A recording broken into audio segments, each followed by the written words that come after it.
Hello.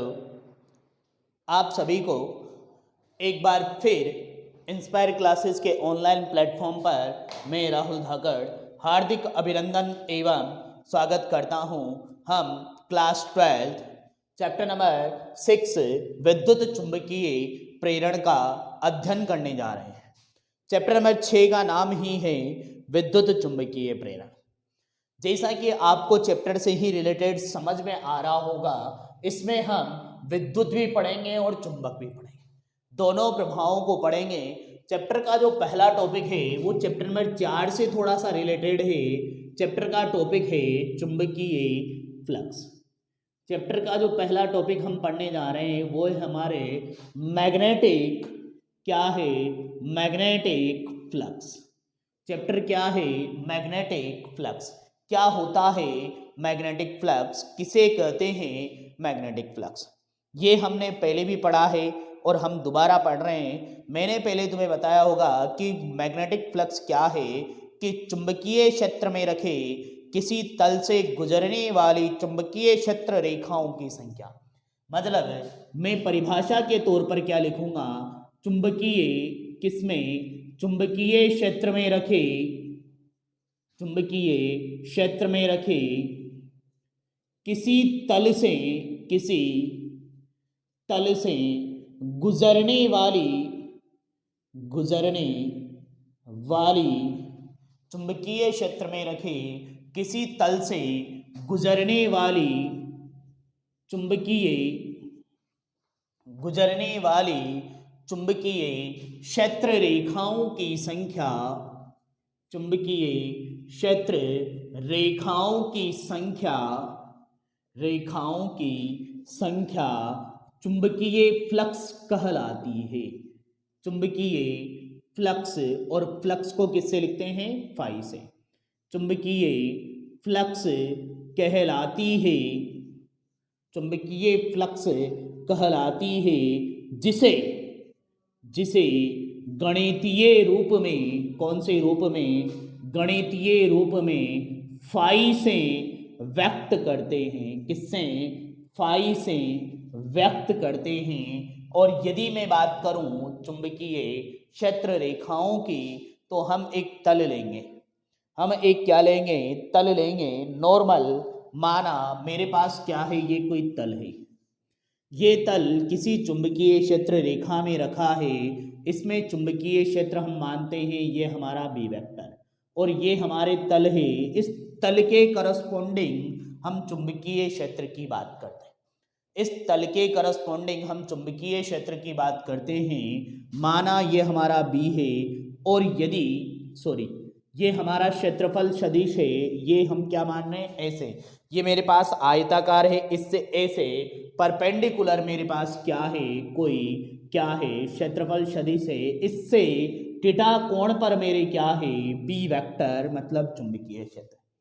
तो इस condition में क्या होगा, चुंबकीय फ्लक्स कौन, चुंबकीय फ्लक्स का जो मान होता है वो क्या होता है, डी फाई बराबर बी डॉट डी है। डी फाई बराबर बी डॉट डी है।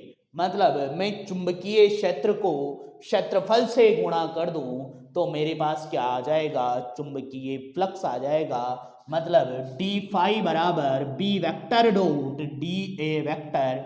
यदि मैं परिभाषा की बात करता हूं चैप्टर नंबर 4 में, तो चैप्टर नंबर 4 में हमने कुछ और पढ़ी थी। वहां हमने बी बराबर, या फिर वहां हमने एम्पियर के नियम को कुछ अलग तरीके से देखा था।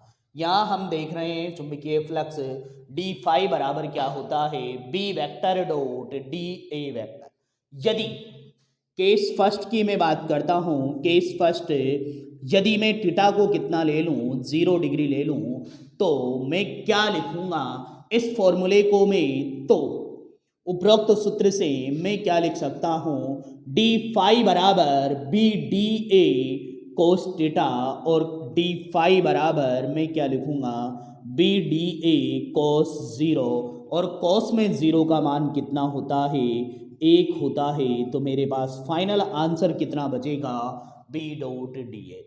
फिर केस सेकंड की मैं बात करने जा रहा हूं, तो केस सेकंड, यदि मैं थीटा को कितना ले लूं, 90 डिग्री हो, यदि थीटा कितना हो 90 डिग्री, तो डी फाई बराबर कितना होगा, बी डी ए कोस 90, और कोस 90 का मान कितना होता है भाइयों, 0।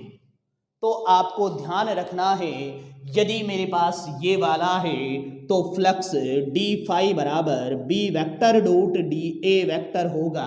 लेकिन यदि मैं सतह की बात करूं, ये मेरे पास कोई सतह है, इस सतह के लिए बी वेक्टर भी इधर है और ए वेक्टर भी इधर है, तो इस कंडीशन में थीटा कितना हो जाएगा, 0 डिग्री, और कोस 0 का मान कितना होता है, 1, तो डी फाई बराबर कितना हो जाएगा, बी डी ए। लेकिन यदि मैंने बात करी किसकी, कि मेरे पास बी वेक्टर ए से है लेकिन ए वेक्टर ए से है, थीटा इक्वल टू कितना हो गया, 90, then D phi is equal to कितना हो जाएगा, 0। तो ध्यान देना, क्या ध्यान देना, कि जो चुंबकीय फ्लक्स है वो चुंबकीय क्षेत्र की तीव्रता और क्षेत्रफल के सदिश गुणन के क्या होता है, बराबर होता है। चुंबकीय फ्लक्स चुंबकीय क्षेत्र की तीव्रता तथा सदिश क्षेत्रफल के गुणनफल के अदिश गुणन के तुल्य होता है। यदि किसी स्थान पर चुंबकीय क्षेत्र बी वेक्टर व अल्पांश क्षेत्रफल डी ए वेक्टर के मध्य बनने वाला कोण कितना है, थीटा। यदि कोई स्थान है, उस स्थान पर बी वेक्टर और ए वेक्टर के मध्य बनने वाला कोण थीटा है, तो मैं चुंबकीय क्षेत्र को किस रूप में लिखूंगा,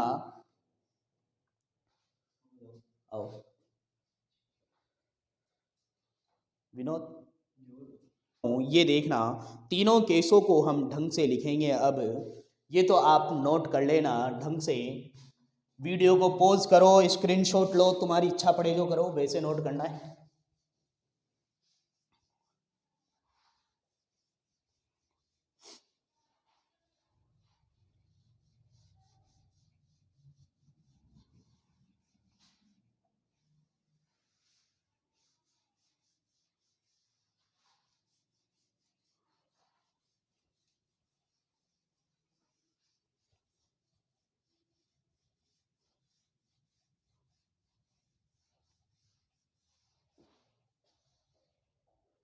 देखिएगा, यदि किसी स्थान पर चुंबकीय क्षेत्र, यदि यदि किसी स्थान पर, यदि किसी स्थान पर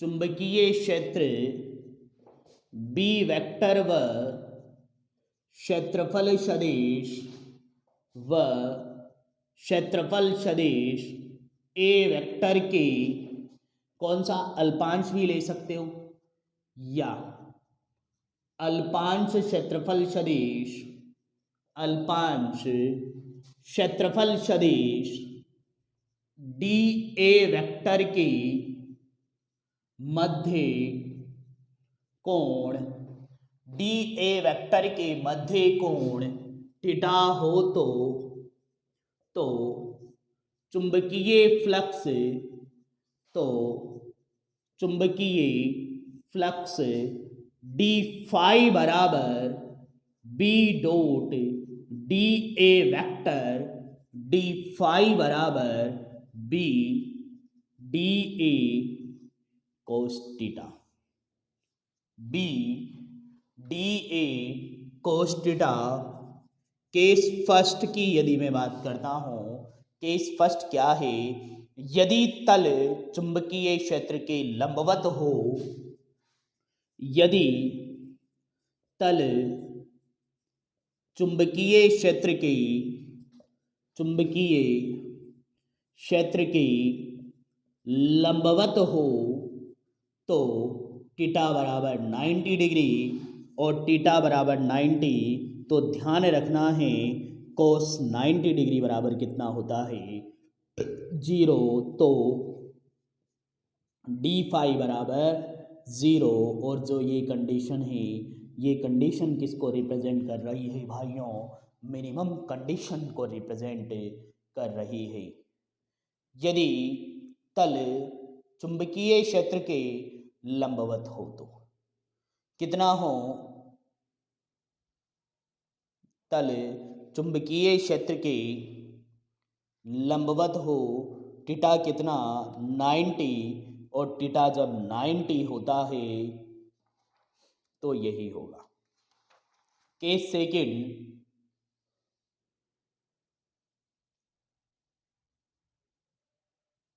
चुंबकीय क्षेत्र तल के समांतर हो, चुंबकीय क्षेत्र तल के समांतर हो मतलब उसी दिशा में हो, मतलब उसी दिशा में हो तो थीटा कितना हो जाएगा,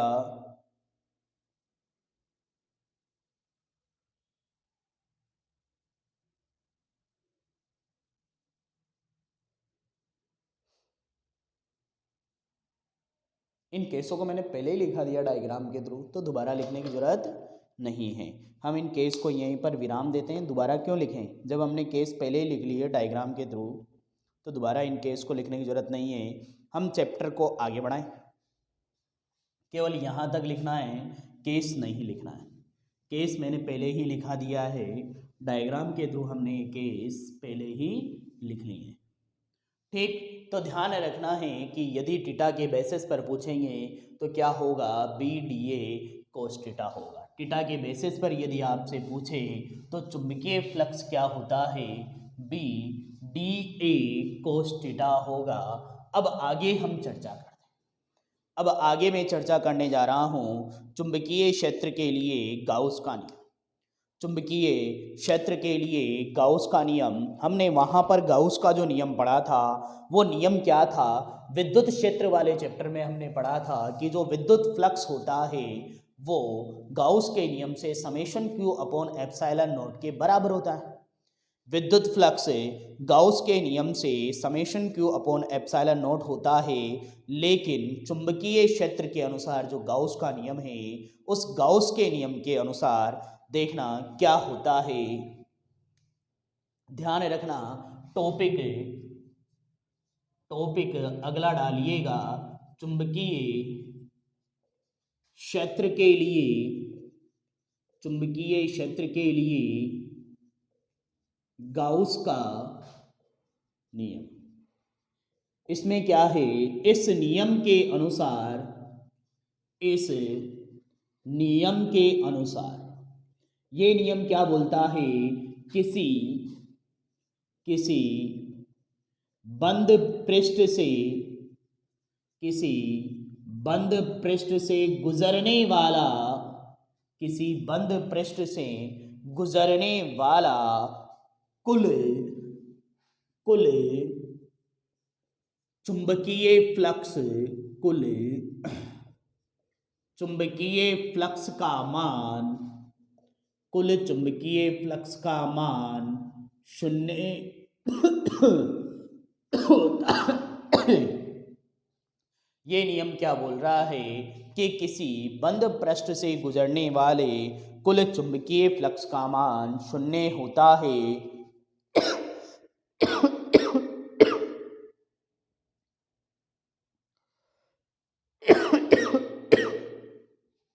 क्यों होता है, देखना क्यों होता है, क्योंकि मेरे पास यदि कोई तल है, इस तल से विद्युत चुंबकीय क्षेत्र रेखाएं निकल रही, उन्हीं की संख्या चुंबकीय फ्लक्स। अब क्षेत्र रेखा आ रही है, आ गई ना, तो बाहर निकल भी तो गई, तो परिणामी कितना है, 0। परिणामी कितना है, 0। तो ध्यान देना है, इस नियम के अनुसार गाउस ने क्या बोला कि जो कुल चुंबकीय फ्लक्स है उसका मान सदैव क्या होता है, 0 होता है। इसका कारण देखते हैं, क्योंकि कारण में लिखाता हूं, क्योंकि लिखना, क्योंकि चुंबकीय क्षेत्र रेखाएं बंद वक्र होती है, क्योंकि चुंबकीय क्षेत्र रेखाएं, चुंबकीय क्षेत्र रेखाएं बंद वक्र होती है, बंद वक्र होती है, अर्थात अर्थात हमने पढ़ा है चुंबकीय क्षेत्र रेखाएं नॉर्थ से निकलकर कहाँ साउथ और साउथ से निकलकर कहाँ नॉर्थ में चल जाती है, मतलब इनका कोई वो नहीं है, फ्री नहीं होती, ये कहाँ एक टर्मिनल से निकलकर दूसरे टर्मिनल में क्या कर जाती है, प्रवेश कर जाती है तथा एकल ध्रुव मतलब केवल और केवल हम नॉर्थ पोल की बात करें, किसकी बात करो, मतलब केवल और केवल हम नॉर्थ पोल की बात करें, किसकी बात करें, तथा एकल ध्रुव संभव नहीं है। मतलब यदि मैं आपसे पूछूं कि क्या केवल नॉर्थ पोल हो सकता है क्या, वहां तो केवल धनात्मक आवेश हो सकता था, लेकिन यहाँ चुंबक तो तभी होगी जब उसमें नॉर्थ और साउथ दोनों पोल होंगे। यदि चुंबक में नॉर्थ पोल नहीं है और केवल साउथ पोल है तो चुंबक नहीं होगी। लेकिन आज का मतलब क्या है, तथा चुंबक में एकल ध्रुव मतलब केवल या तो नॉर्थ या साउथ, या तो क्या नॉर्थ या फिर साउथ, एकल ध्रुव संभव नहीं है, एकल ध्रुव संभव नहीं है, मतलब केवल और केवल या तो नॉर्थ या केवल साउथ संभव नहीं है। इसमें यदि ध्रुव आएंगे तो नॉर्थ और साउथ दोनों ध्रुव आएंगे, अतः बाहर निकलने वाली क्षेत्र रेखाएं, अतः बाहर निकलने वाली क्षेत्र रेखाएं, अतः बाहर निकलने वाली मतलब जो क्षेत्र रेखाएं बाहर निकलेगी, क्षेत्र रेखाएं धनात्मक व प्रवेश करने वाली क्षेत्र रेखाएं ऋणात्मक मतलब चुंबकीय क्षेत्र में जो प्रवेश करेगी वो तो क्या है, ऋणात्मक, और जो बाहर निकलेगी वो क्षेत्र रेखाएं क्या हैं, धनात्मक। क्षेत्र रेखाएं धनात्मक व प्रवेश करने वाली क्षेत्र रेखाएं ऋणात्मक होगी, जिस कारण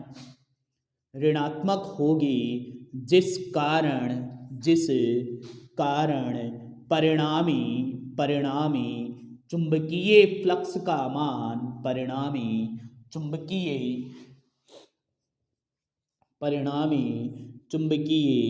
फ्लक्स का मान शून्य होगा, परिणामी चुंबकीय फ्लक्स का मान शून्य होगा। तो ध्यान रखना, क्या ध्यान रखना, हमने क्या लिखा कि गाउस का नियम क्या बोलता है चुंबकीय क्षेत्र के लिए, कि इस नियम के अनुसार किसी बंद पृष्ठ से गुजरने वाला कुल चुंबकीय फ्लक्स का मान शून्य होता है, क्योंकि चुंबकीय क्षेत्र रेखाएं बंद वक्र होती है तथा चुंबक का एकल ध्रुव संभव नहीं है। केवल और केवल नॉर्थ की बात करें तो नॉर्थ पोल संभव नहीं है, केवल साउथ पोल की बात करें तो केवल साउथ पोल संभव नहीं है।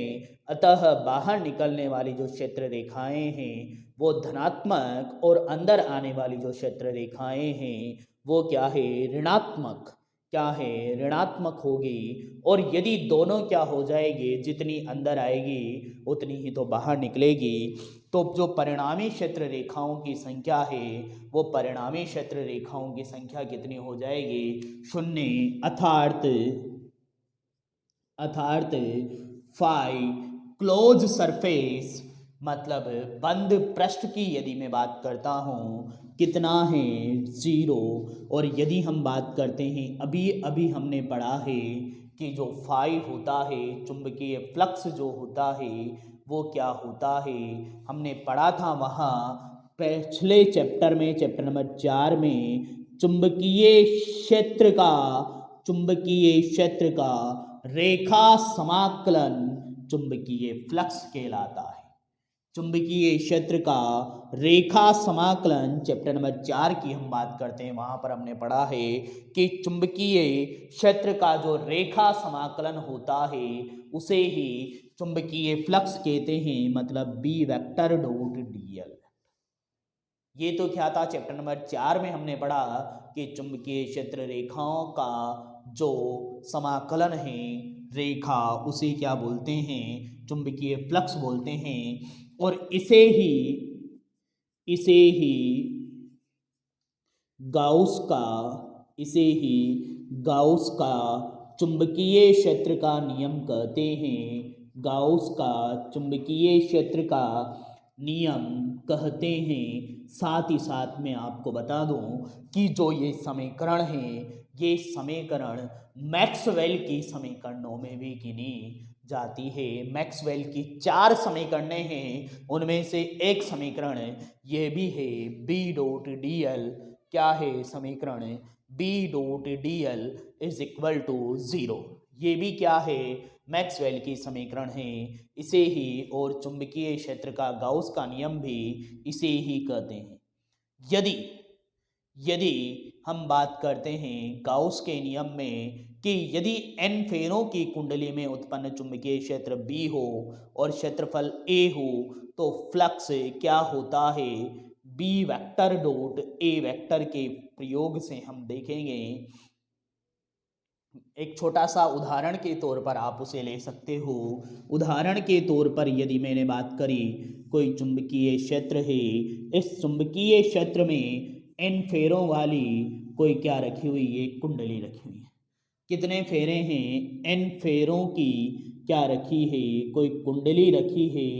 इस n फेरों की कुंडली के कारण फ्लक्स की यदि मैं गणना करता हूँ तो कितना होगा, NBA। कितना होगा, NBA कितना होगा, ध्यान रखिएगा, NBA, B vector dot A vector, क्योंकि सदिश अदिश गुणन है, B vector dot A vector. तो क्या हो गया, फाई बराबर NBA।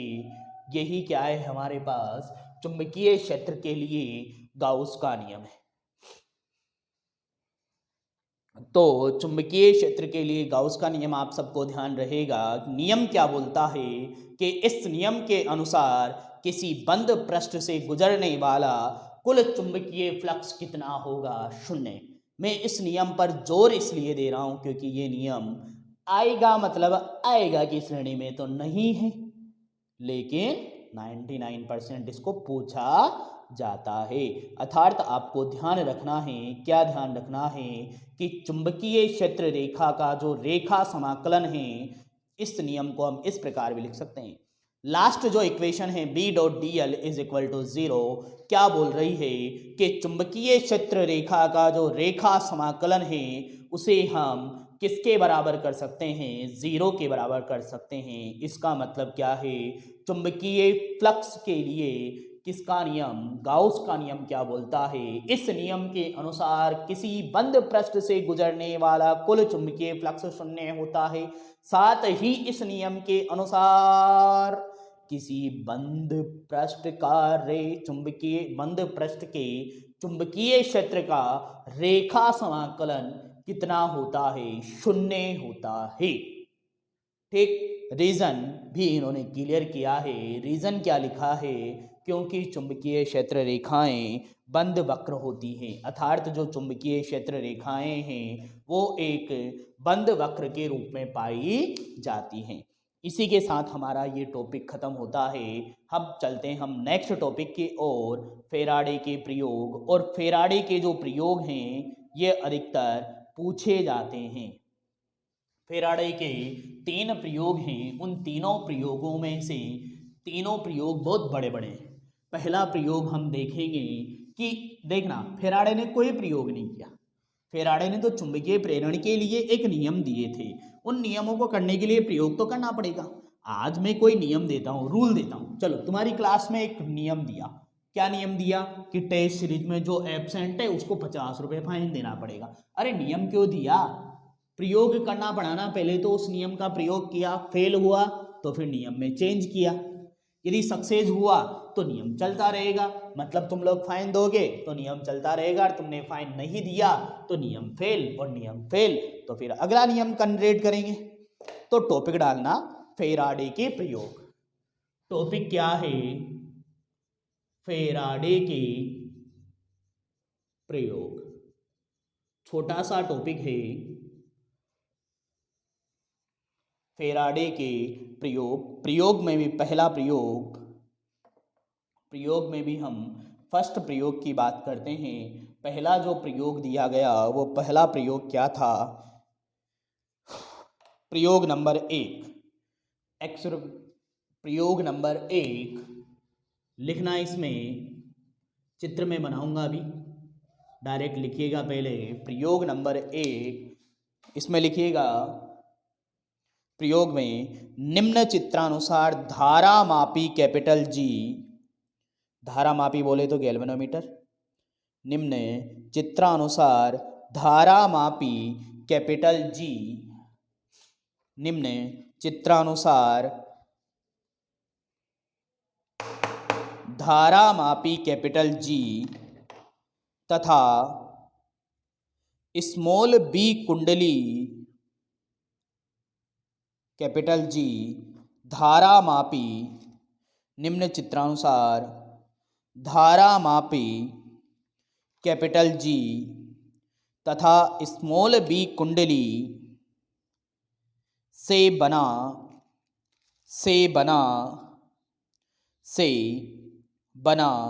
एक परिपथ लेते हैं। धारामापी कैपिटल जी तथा कुंडली सी से बना एक परिपथ लेते हैं।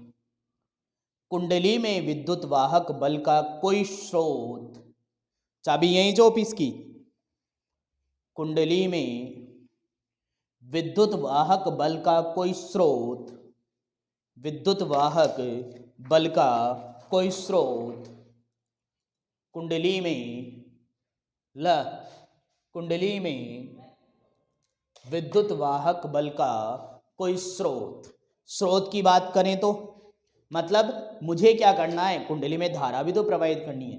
देखो ना, प्रैक्टिकल क्या है कि मैंने कोई क्या ली है, कुंडली ली।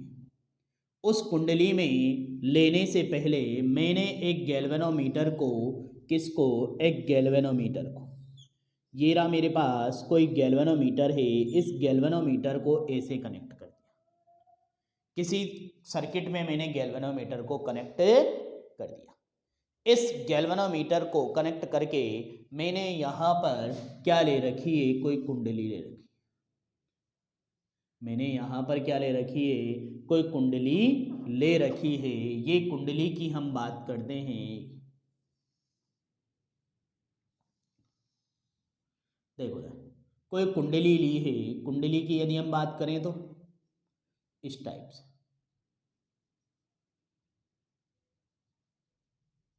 ये कोई कुंडली है। कुंडली का नाम दे दो सी या बी, जो भी तुम्हें देना है, सी दे दिया मैंने। ठीक, अब इस कुंडली के पास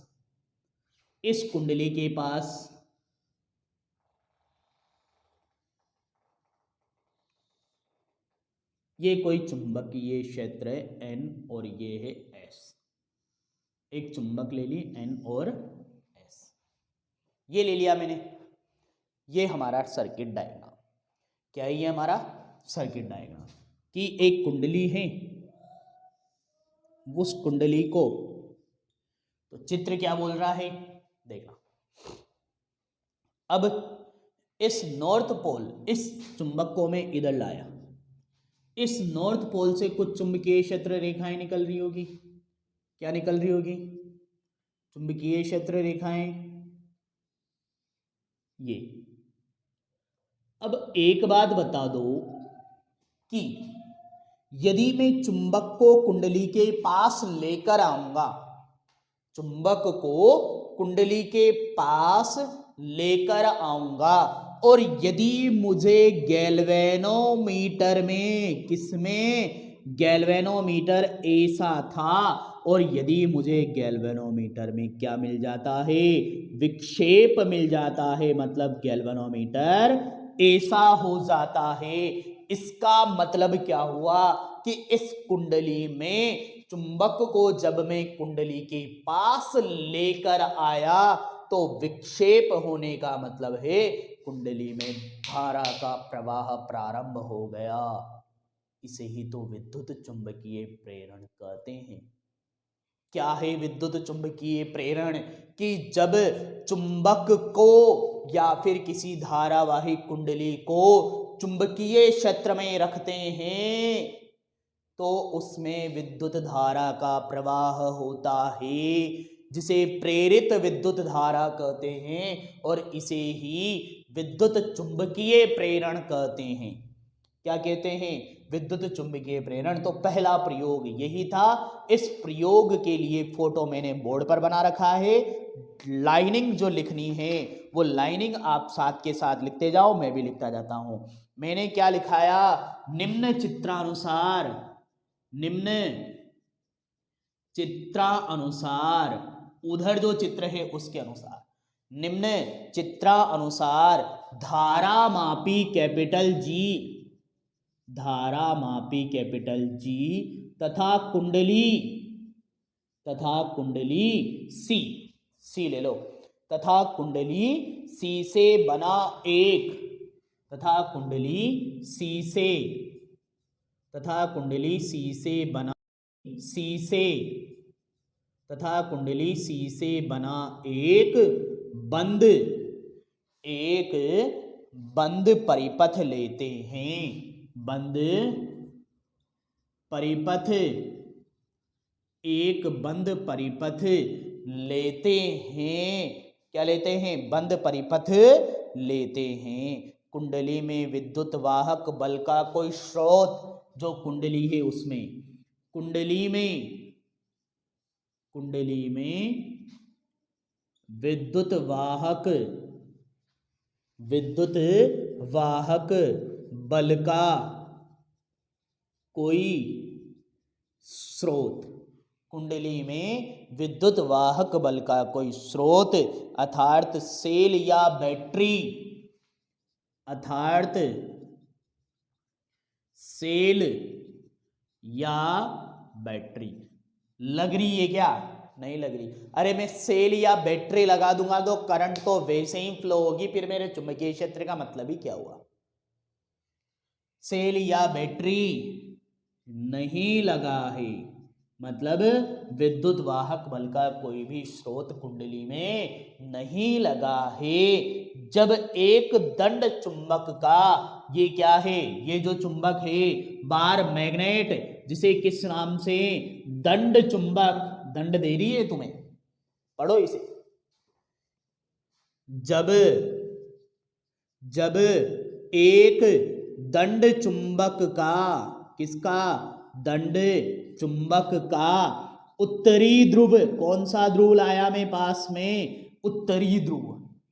जब एक दंड चुंबक का उत्तरी ध्रुव इस कुंडली की ओर, इस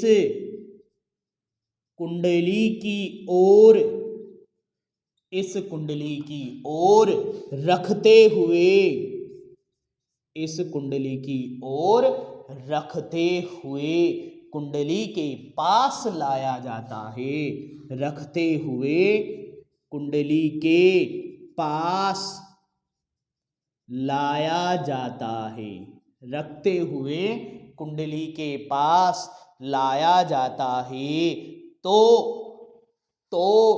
धारामापी में, कुंडली के पास लाया जाता है तो धारामापी में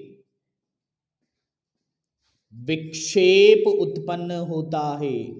धारामापी में विक्षेप उत्पन्न होता है। क्या लिखा हमने? कि हमने कोई क्या ले लिया? दंड चुंबक ले ली। उस दंड चुंबक में हम क्या कर रहे हैं? क्या कर रहे हैं हम? चित्रानुसार धारा मापी G तथा कुंडली C से बना एक बंद परिपथ लेते हैं। कुंडली में विद्युत वाहक बल का कोई स्रोत अर्थात शेल या बैटरी नहीं लगा है। जब एक दंड चुंबक का उत्तरी ध्रुव इस कुंडली की ओर रखते हुए कुंडली के पास लाया जाता है तो धारा मापी में क्या उत्पन्न हो जाता है? विक्षेप उत्पन्न हो जाता है। मतलब जो धारा मापी है उस धारा मापी में डेविएशन आ जाता है, विक्षेप उत्पन्न हो जाता है। तथा जब दंड चुंबक के उत्तरी ध्रुव को कुंडली से दूर ले जाते हैं, मैं क्या करूं, इस दंड चुंबक के उत्तरी ध्रुव को अभी तो पास लाया हूं ना, लेकिन जब इसे दूर ले जाऊंगा तो मैंने ये देखा कि विक्षेप की जो दिशा है उस दिशा में क्या हो जाता है? परिवर्तन हो जाता है। तथा दंड चुंबक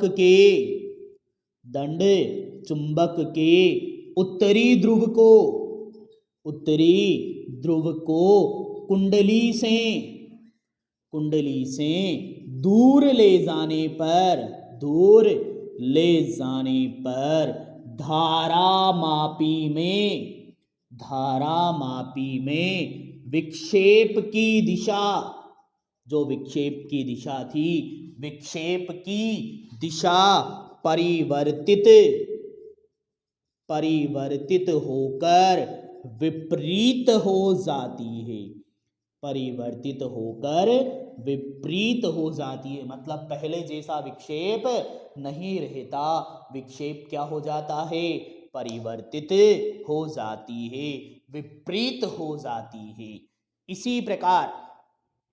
इसी प्रकार जब दंड चुंबक को इस प्रकार गति कराएं कि इसका दक्षिणी ध्रुव कुंडली के समीप या दूर ले जाते हैं तो धारा मापी में विक्षेप की दिशाएं उत्तरी ध्रुव की इसी प्रकार की गति की अपेक्षा विपरीत होती है।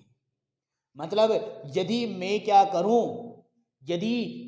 करूं, नॉर्थ की जगह चुंबक को उल्टा कर दूं और साउथ पोल को या तो पास लाऊं या फिर साउथ पोल को दूर ले जाता हूं, तब भी सेम केस होगा, बस इसका विपरीत होगा। बस इसका क्या होगा? विक्षेप विपरीत। केस में नॉर्थ पोल पर लाए तो विक्षेप ऐसे था, उसमें साउथ पोल को लाएंगे तो विक्षेप ऐसे हो जाएगा। तो नीचे में क्या लिखूंगा? तथा उपरोक्त क्रियाकलाप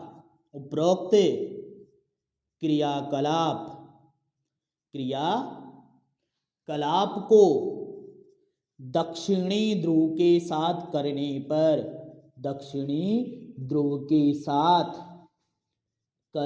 पर धारा मापी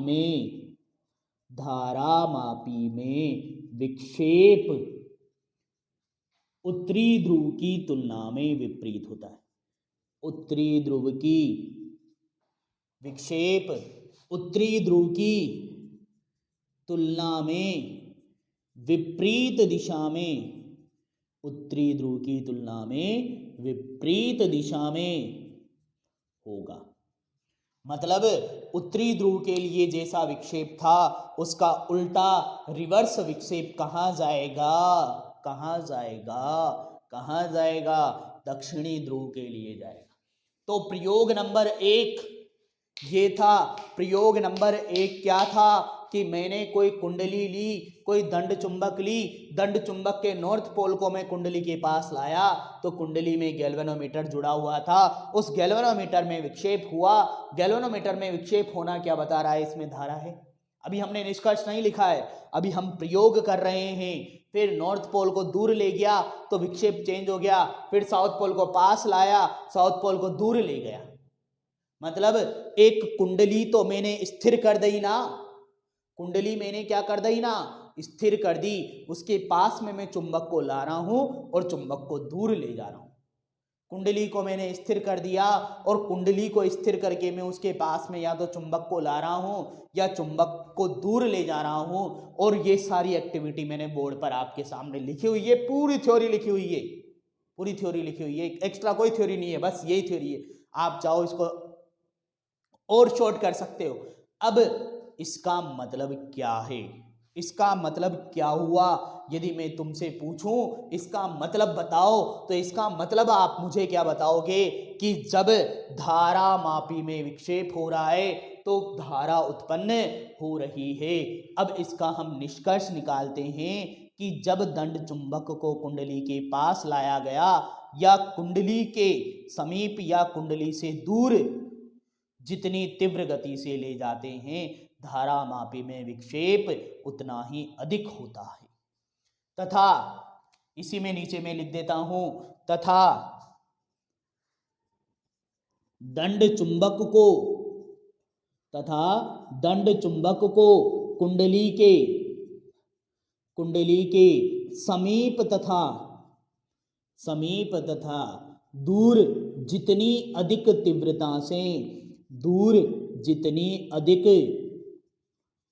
तीव्रता से लाते हैं, धारा मापी में, किसमें? धारा मापी में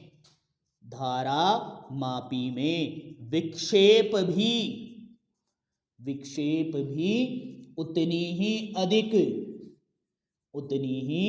अधिक तीव्रता से होता है। धारा मापी में विक्षेप भी उतनी ही अधिक तीव्रता से होता है। मतलब यदि मैंने क्या किया, मैं फटाफट ले आऊंगा तो गैल्वेनोमीटर में विक्षेप ज्यादा होगा। क्यों होगा? रीजन सुनना। रीजन क्या है कि जब तक मैं चुंबक को यहां लेकर आऊंगा ना, यदि सपोज दैट मैंने कुंडली के अंदर ही चुंबक रख दी तो चुंबकीय क्षेत्र ज्यादा होगा। चुंबकीय क्षेत्र ज्यादा कब होता है? जब धारा ज्यादा होती है। B बराबर mu naught I upon 2πD। धारा ज्यादा है, चुंबकीय क्षेत्र ज्यादा होगा। क्या ज्यादा है? धारा ज्यादा है, चुंबकीय क्षेत्र क्या होगा? ज्यादा होगा। चुंबकीय क्षेत्र ज्यादा है, धारा ज्यादा होगा।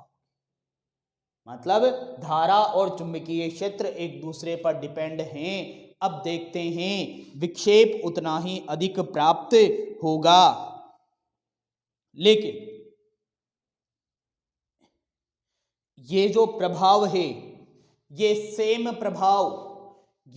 सेम प्रभाव नीचे क्या लिखना है? तथा, नीचे क्या लिखेंगे हम? तथा उपरोक्त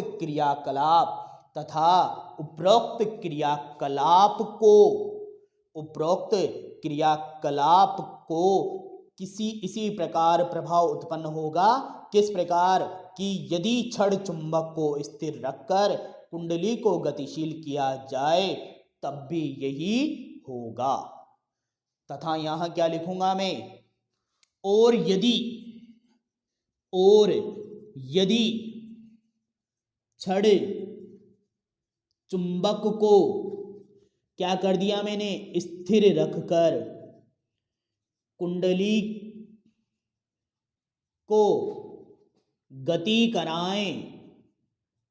कराएं तो भी ऐसा ही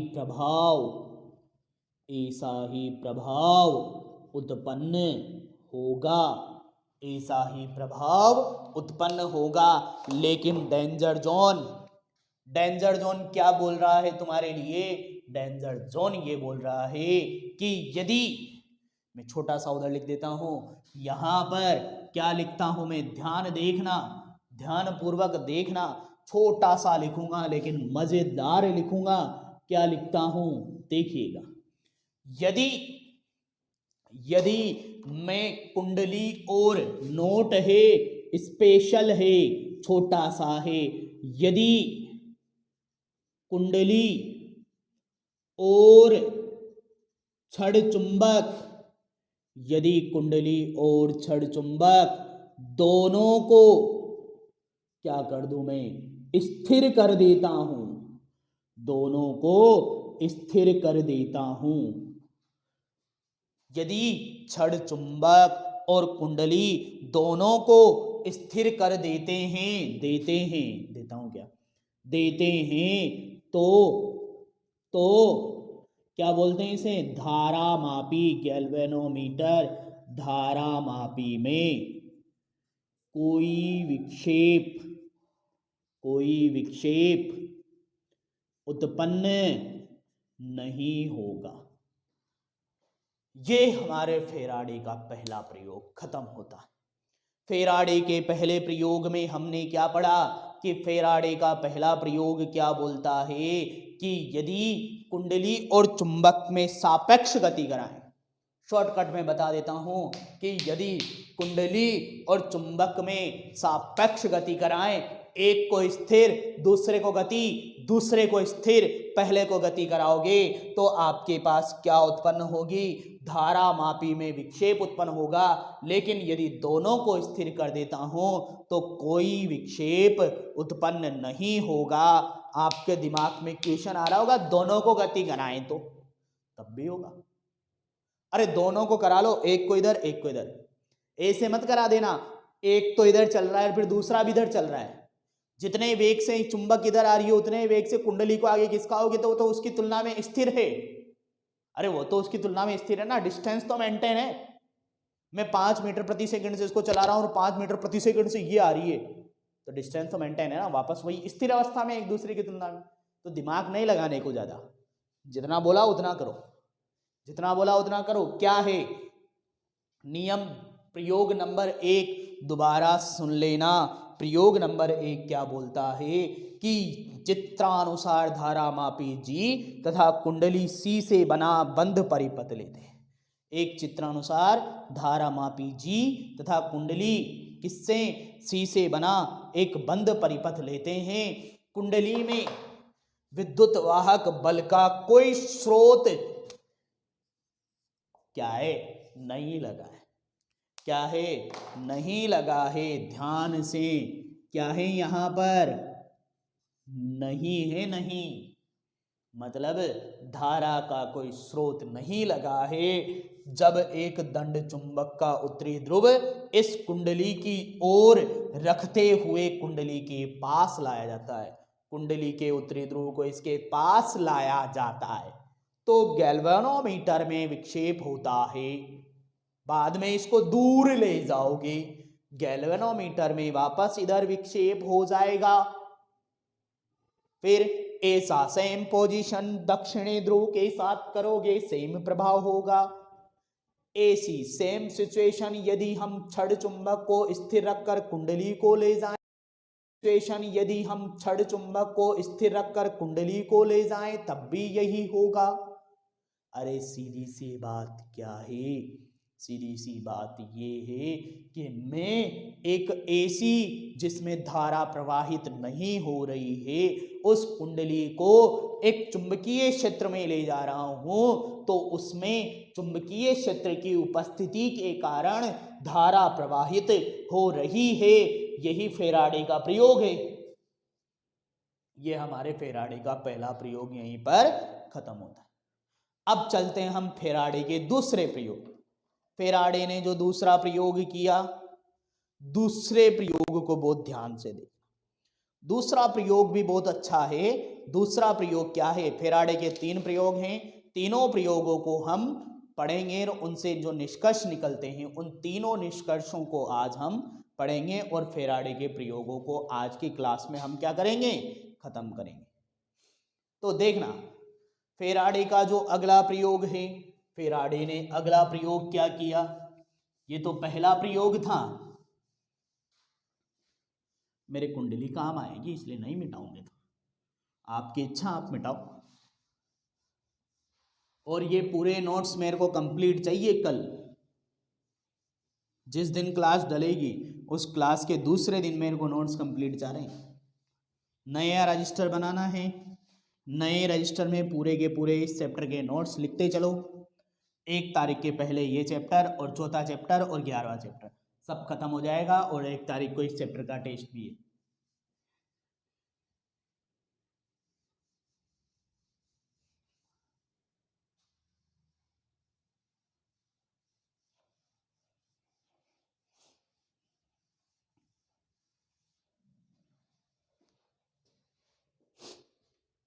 प्रयोग नंबर 2, एक्सपेरिमेंट नंबर 2।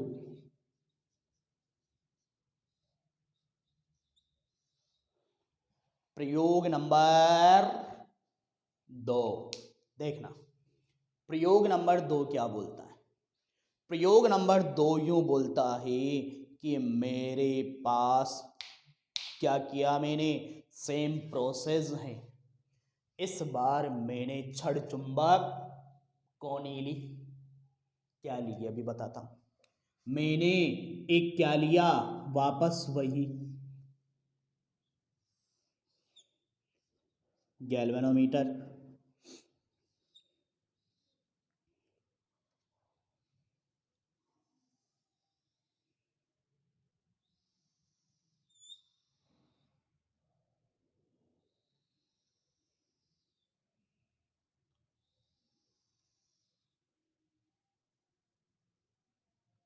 मजा आ गया, आज वाकई में लगा कि फिजिक्स पढ़ा दी मैंने, बहुत दिन हो गए ढंग से पढ़ाए। ये लो, ये कुंडली ले ली C1, ये गैल्वेनोमीटर ले लिया G, एक दूसरी कुंडली, ये कुंडली है C2,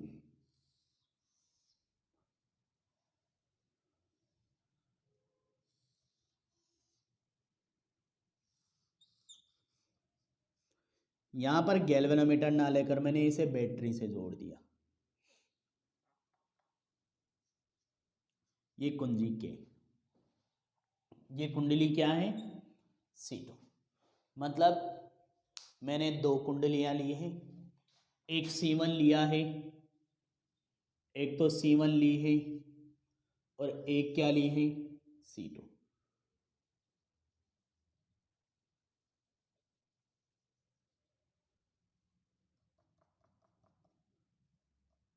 फेरे तो तुम्हारी इच्छा 1 फेरा लो, तुम्हारी इच्छा 10 फेरे लो, तुम्हारी इच्छा पड़े जितने फेरे लो, लेकिन ब्याह में तो 2 ही फेरा हो जाए, याद रख। ब्याह में कितना 7 ही हो जाए, 10 ना हो, तो वो ध्यान रखना। ये माइनस, ये प्लस, ये लगा डॉट, क्या लग गया, डॉट लग गया। डॉट लगने से पहले देखना, सेम प्रोसेस है। प्रयोग नंबर 2, प्रयोग नंबर 2, प्रयोग नंबर 2 क्या बोलता है देखना, मैं क्या करूं, क्या करूं, करना कुछ भी नहीं है, सेम प्रोसेस है। यदि आपको ओरस्टेड का प्रयोग तो याद होगा, क्या आपको यदि ओरस्टेड का प्रयोग भी याद नहीं है तो बहुत अच्छे बालक हो आप, और यदि याद है तो फिर बहुत ही ज्यादा शानदार बालक हो। यदि याद नहीं है तो बहुत अच्छे हो, और यदि याद है तो मैं अति प्रसन्न नहीं हूं, नाराज ही हूं, क्योंकि याद तो है। देखना, ये है गैल्वेनोमीटर, जैसे ही मैं यहां डॉट लगाऊंगा, ये लग गया डॉट, डॉट लगते ही करंट का फ्लो हो गया, करंट का फ्लो होगा माइनस से प्लस। अब धारा प्रवाहित, धारा जैसे ही प्रवाहित करोगे कुंडली में, कुंडली में चुंबकीय क्षेत्र उत्पन्न होगा। क्यों उत्पन्न होगा, क्योंकि हमने पढ़ा है, ओरस्टेड ने बोला था कि जब धारा का प्रवाह होता है तो कुंडली में चुंबकीय क्षेत्र उत्पन्न होता है, और फिर मैं इस कुंडली में उत्पन्न ये चुंबकीय क्षेत्र रेखाएं,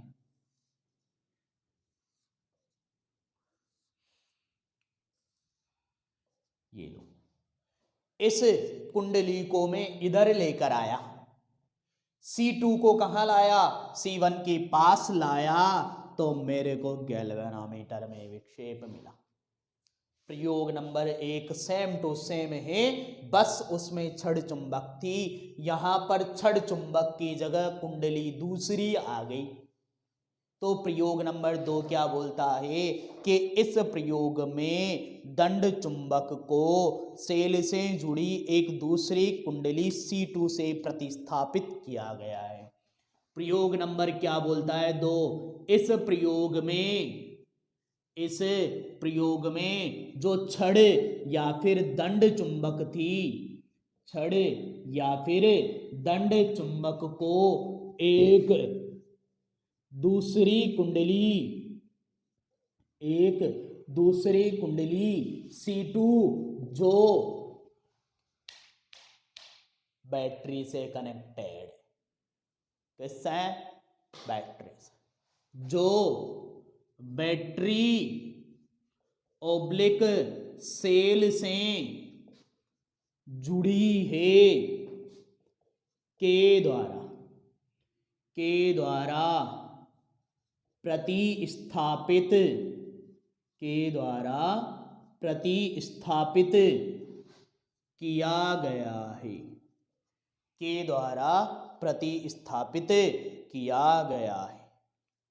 जब दूसरी कुंडली में धारा प्रवाहित कर इसे पहली कुंडली के पास में लाते हैं या दूर ले जाते हैं तो पहले वाली स्थितियां प्राप्त होगी। क्या लिखूंगा मैं? जब दूसरी कुंडली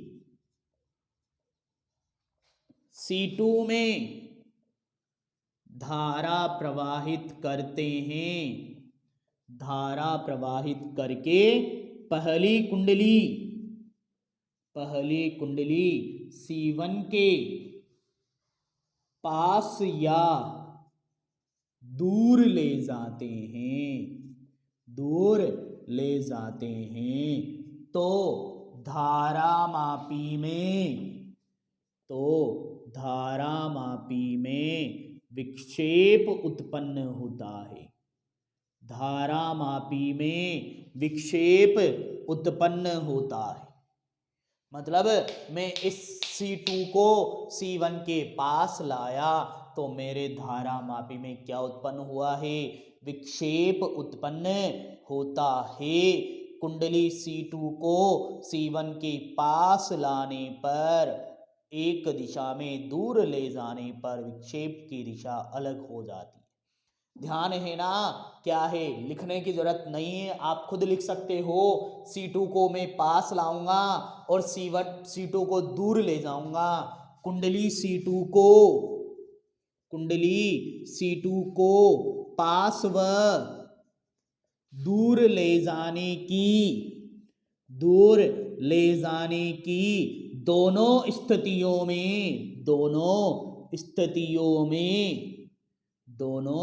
स्थितियों में विक्षेप की दिशा विपरीत है, विक्षेप की दिशा विपरीत है। पास लाऊंगा तो विक्षेप अलग दिशा में होगा और दूर ले जाऊंगा तो विक्षेप अलग दिशा में होगा। इसी प्रकार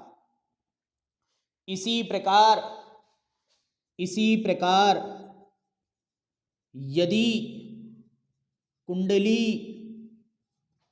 कौन सी? C2 को धारा प्रवाहित हो रही है अभी उसमें, स्थिर रखकर, इसी प्रकार यदि कुंडली C2 को स्थिर रखकर कुंडली C1 को उसके पास या दूर ले जाया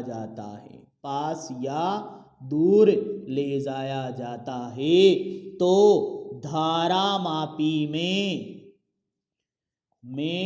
विक्षेप उत्पन्न होता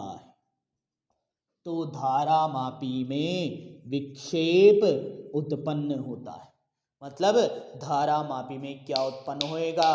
विक्षेप उत्पन्न होता है। परंतु वापस वही केस, परंतु दोनों कुंडलियों को स्थिर कर दो, दोनों कुंडलियां चुपचाप बैठी हुई है, परंतु दोनों कुंडलियों को स्थिर रखने पर धारामापी में कोई विक्षेप नहीं होता, परंतु दोनों कुंडलियों को स्थिर रखने पर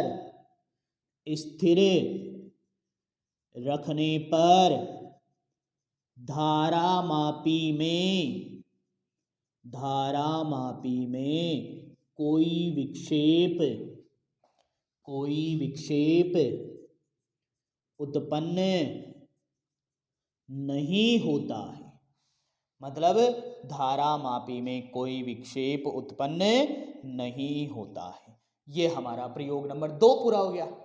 तो प्रयोग नंबर 2 में हमने क्या पढ़ा कि यदि मैं कुंडली को क्या करूं, यदि मैं कुंडली के पास में दूसरी कुंडली रख दूं, एक कुंडली के पास में मैंने क्या कर दी, दूसरी कुंडली में रख देता हूं, तो उस स्थिति में यदि दूसरी कुंडली को हम बैटरी से कनेक्ट करके उसमें धारा का प्रवाह करते हैं और धारा को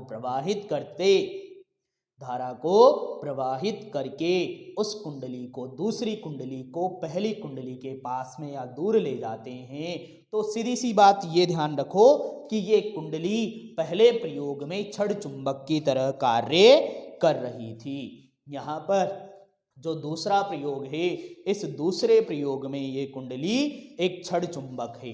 पहले प्रयोग से यदि हम इसे कंपैरिजन करें तो ये कुंडली क्या है, एक छड़ चुंबक है।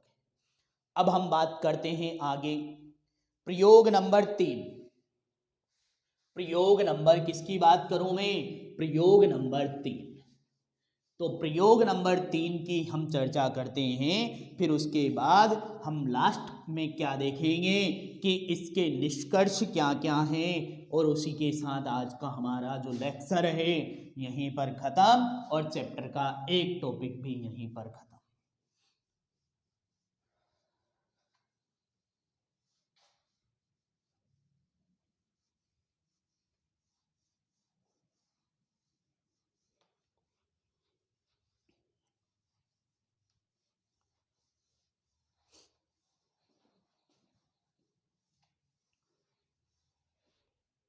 प्रयोग नंबर 3 2 हो गया है, हम प्रयोग नंबर 3 की चर्चा करते हैं। किसकी, प्रयोग नंबर 3 पर मैं चल रहा हूं। प्रयोग नंबर 3 में क्या है कि कुंडली के इस प्रयोग में फेराडे ने दर्शाया कि दोनों कुंडलियों को स्थिर रखकर जब द्वितीय कुंडली से जुड़ी, किसमें, द्वितीय कुंडली से जुड़ी कुंजी को दबाते हैं तो धारा मापी में क्षणिक विक्षेप प्राप्त होता है।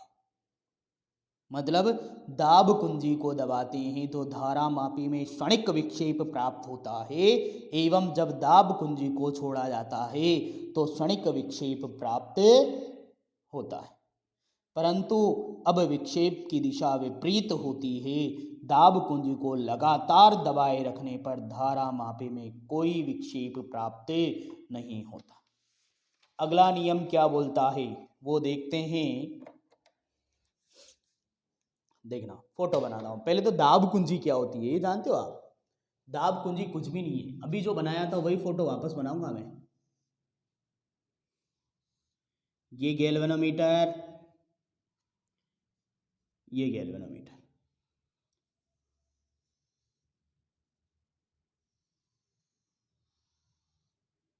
बहुत ही दो गेयर है। हमें मत बोलना हमारे साथ, हमें मत बोलना हमारे साथ तो दो बनाऊंगा, मैं एक ही बनाऊंगा। नहीं, कम से कम दो तो बनाने को। बेइज्जती भी खाएंगे, करवाओ तो फिर पूरी करवाओ, या तो बनाओ मत फोटो।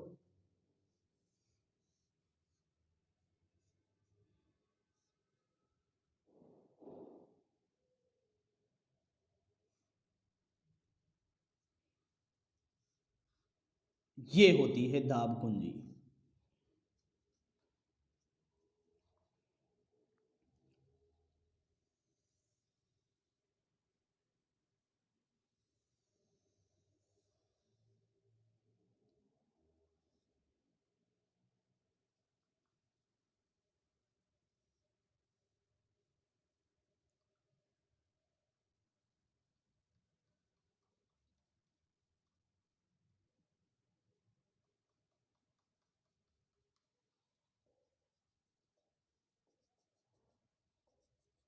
देखो ना, ये नियम क्या बोलता है, ये नियम, ये प्रयोग यूं बोला कि एक दाब कुंजी थी सेकंड में, किसमें, ये तो फर्स्ट थी, ये तो C1 है और ये C2 है। इस C2 में जो ये दाब कुंजी है ना, इस दाब कुंजी पर बेस्ड इन्होंने एक क्या दिया, प्रयोग दिया। क्या प्रयोग दिया कि जब इस दाब कुंजी को दबाऊंगा, सपोज दैट मैंने इस दाब कुंजी को दबा दिया ना, दबाते ही क्या होगा, करंट का फ्लो होगा। कनेक्ट हो गया ना, अरे कनेक्ट होते ही तो करंट का फ्लो होगा, और करंट का फ्लो होते ही इसमें क्या हो जाएगा, चुंबकीय क्षेत्र उत्पन्न हो जाएगा। चुंबकीय क्षेत्र उत्पन्न होते ही इसमें क्या उत्पन्न हो जाएगा, विक्षेप उत्पन्न हो जाएगा। फिर हटाओ, लेकिन चुंबकीय क्षेत्र तो अभी भी है, हैंड टू हैंड थोड़ी ना खत्म हो जाएगा, हैंड टू हैंड खत्म नहीं होगा। तो ये नियम क्या बोल रहा है, इस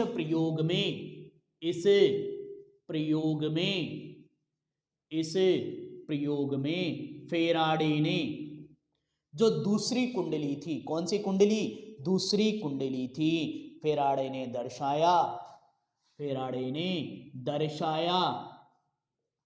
कि दोनों कुंडलियों को, किनको, दोनों कुंडलियों को स्थिर रखकर, दोनों कुंडलियां क्या रखी हुई है, स्थिर रखकर, जब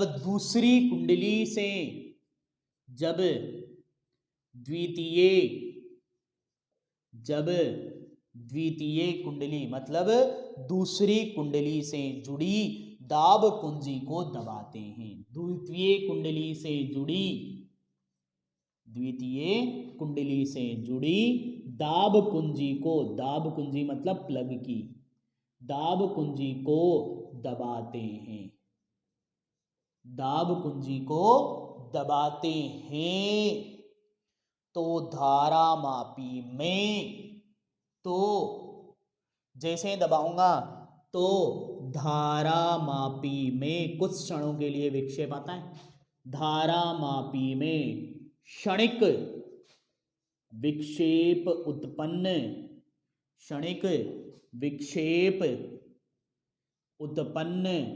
हो जाता है। धारामापी में क्षणिक विक्षेप उत्पन्न होता है, एवं जब दाब कुंजी को छोड़ा जाता है,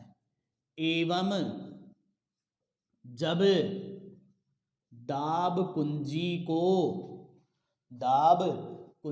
को छोड़ा जाता है, जब मैं इस कुंजी को क्या कर दूं, जो कुंजी थी उसको छोड़ दूं, तो भी चुंबकीय क्षेत्र तो रहेगा, जो धारा प्रवाहित हुई थी उसके कारण छोड़ा जाता है। तो पुनः धारामापी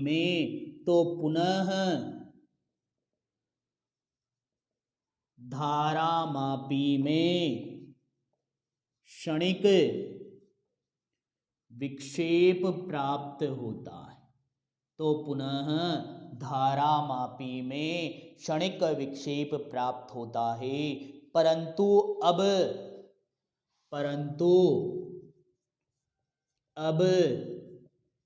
विक्षेप की दिशा में परिवर्तन होता है। मतलब पहले के विपरीत दिशा में हमें क्या मिलेगा, विक्षेप मिलेगा। दाब कुंजी को यदि रेगुलर दबाए रखते हैं तो धारामापी में कोई विक्षेप नहीं होता। दाब कुंजी को लगातार, इन्होंने देखा, दाब कुंजी को लगातार दबाए रखने पर कुंडली में कोई विक्षेप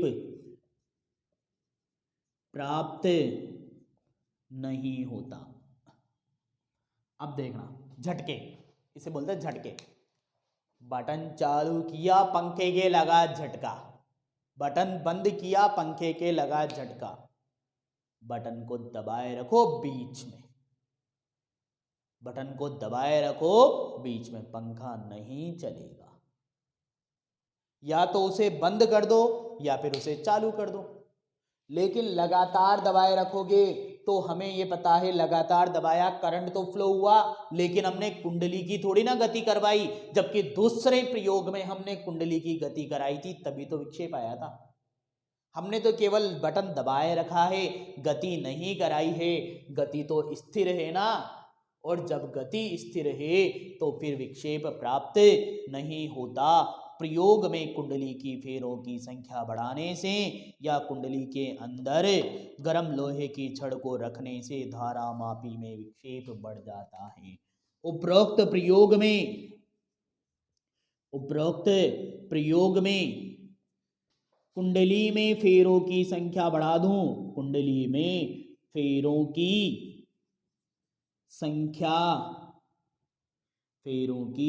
संख्या बढ़ाने पर धारा मापी में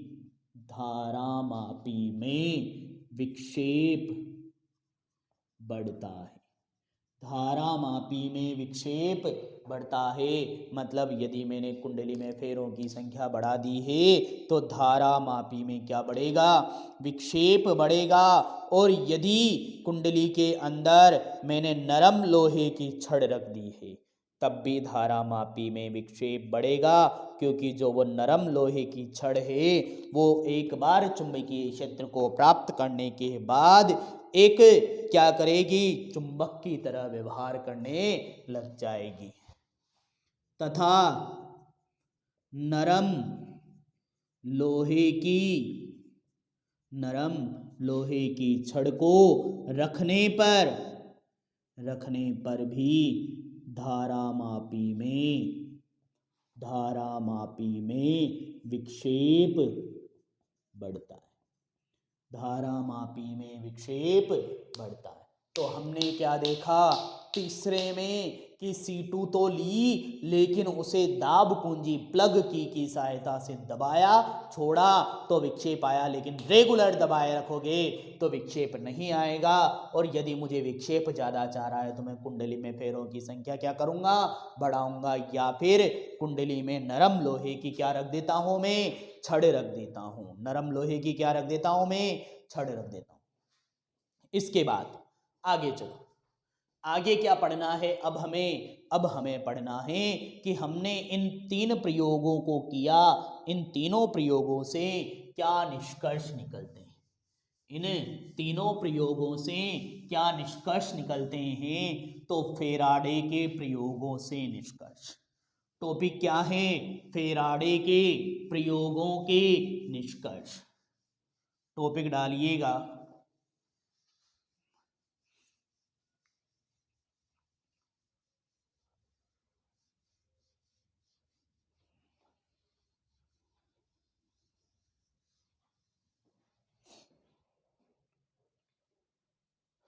टॉपिक है